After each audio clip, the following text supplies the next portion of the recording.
Simpson, and welcome to Ask Christy. I have a few tips today about making your children's choir the best it can be. Eliminate the chaos. No more yelling. Eliminate the chaos. I hate chaos, which is why I could not do the substitute teaching because there was too much potential for chaos. But kudos to those that can. No more yelling. There's so much chaos in children's ministry and children's music, mostly because children's workers are the nicest people ever, so they don't always demand the respect that is needed, and that's just because that's the way it is.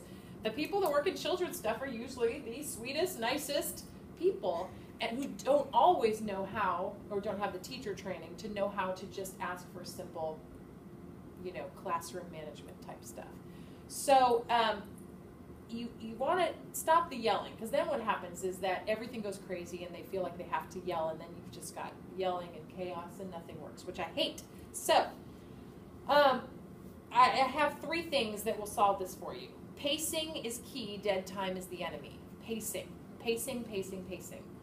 Along with making things difficult, you do not want to go too slowly, in my opinion. So what I do is I move at a quick pace. You don't need to perfect everything in one rehearsal. So I won't do the whole song. I'll do part of the song. I'll teach the verse, then I'll move on to something else quickly. So if I start out, I'll say, okay, now let's sing this part. So we sing this, they'll sing through, and I'll say, okay, now stand to your feet, put your hands up, and then we'll do a move from a different song. And then, okay, will you please sit down? I'm going to pick a superstar or something. I just keep going, just like that. They never have an opportunity to stop and talk. Now what that means is that you have to prepare a lot. You have to know what you're doing.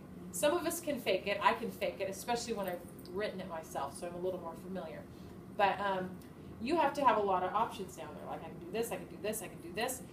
One of the go-to things for me is my kids like to do motions. They like to do choreography.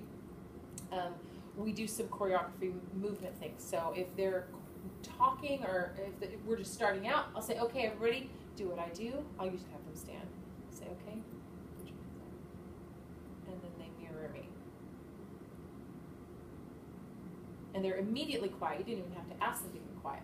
You can do fun things. You can march. You can make faces. They'll do it. And I'll say right ahead, I'll say, oh, but make sure we don't say anything with our mouths, only with our bodies.